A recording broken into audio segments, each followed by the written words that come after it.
I had been working on the console, and today was roughing in bench seating.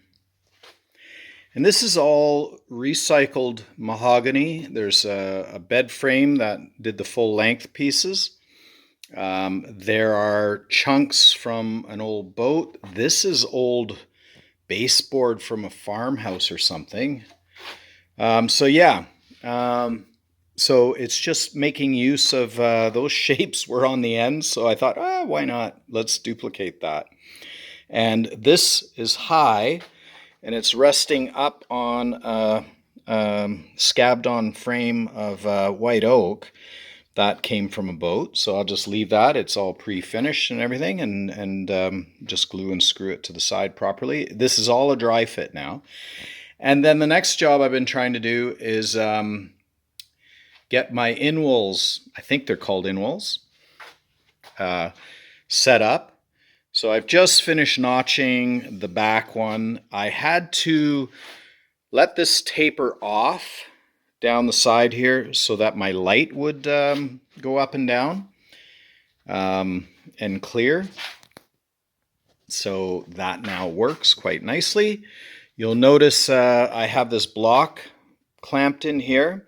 I made up a bunch of these blocks, and I don't think it needs one here. By the time I screw down along on this one, I'll put, say, 3 screws to hold that in place. But by the time that's done, that will hold that nice and stiff.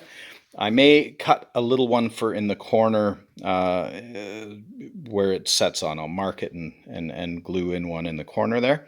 But basically the block, I plan to utilize 3 or 4 blocks. You'll see this is doubled up. It won't be doubled up in this location.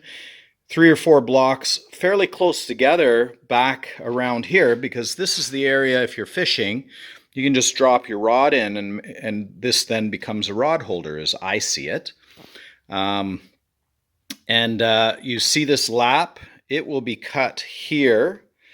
So this part steps into the frame, and then the other part will be cut at the front edge of this frame. And so, yes, this will be a lap joint. And the reason for that, this would be one heck of a hard piece to trim in with all the bow angles and everything, and the angles and cuts on the stern. But with it being in 2 pieces and lapping one another, actually, I may actually know this outer one will be lapped, will actually become the inside one. That's what will happen, so that it doesn't present a hard edge if you're stepping down. This will continue on, and yes, it will carry on to about here, I think.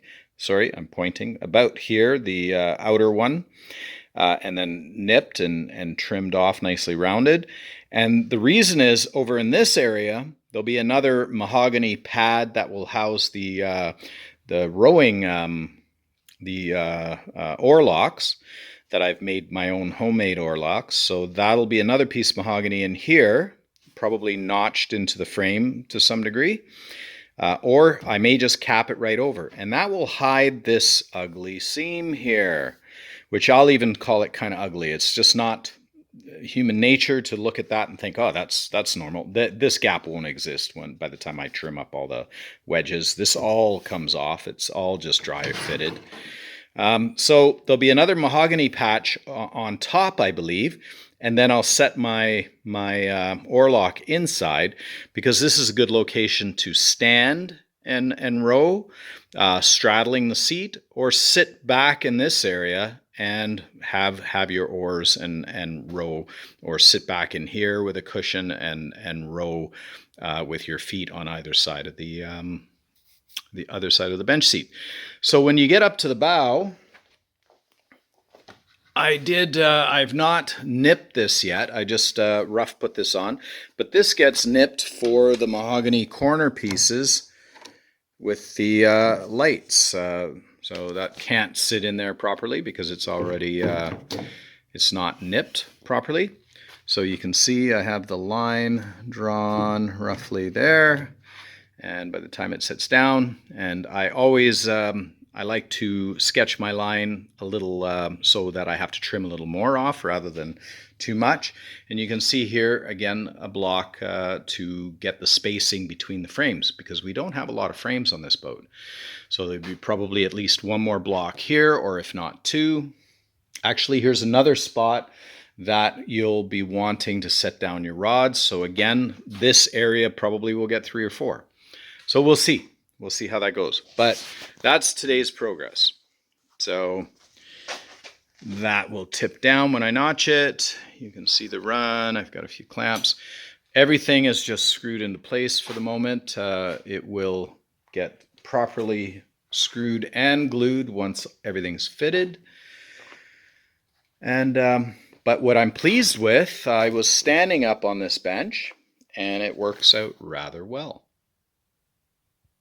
So here you can see I added a little nosing. There is some blocking in behind to support this nosing, just to give it a nice thick look across the front. All the edges will be rounded over. And you can see I can stand up quite nicely on it. It's good and solid. I have a gap here, and the reason is I will have some cables running up for steering. So they'll likely come up and over to the front here, a little forward, depending how all that works out. So in the corner, the cable will probably come up over top, or might come underneath and over. We'll see how that goes. Underneath would be better. Yeah, so that's sort of how the back's looking. So the pattern of the wood is just strictly based on the wood that I happen to have. And I think that'll work out. Yeah, excuse the ripped jeans. I'm in a shop that, nobody visits, so I don't really care. So I'm just actually standing now just on the individual pieces to see that they're strong enough. Because, oh, you know what? I'll probably put a center brace underneath to screw to, and that'll tie them all together, and that'll make them even stronger. Yeah. And what I like about this is all of a sudden this whole rear area becomes a fishing platform. But if you have company, they can sit beside the driver and have a seat down and be quite comfortable hanging and sitting from this position out of the way. You literally have an armrest over there. If you really want to lean back, you probably can, although the steering cable might bother you a bit. But ideally, I arrange it that it doesn't. And so if you really want to sit way back, yeah, you can sit nice and back comfortable. Especially if you have a life jacket on, right? Your life jacket acts as a backrest. Okay, we'll call it a day for now.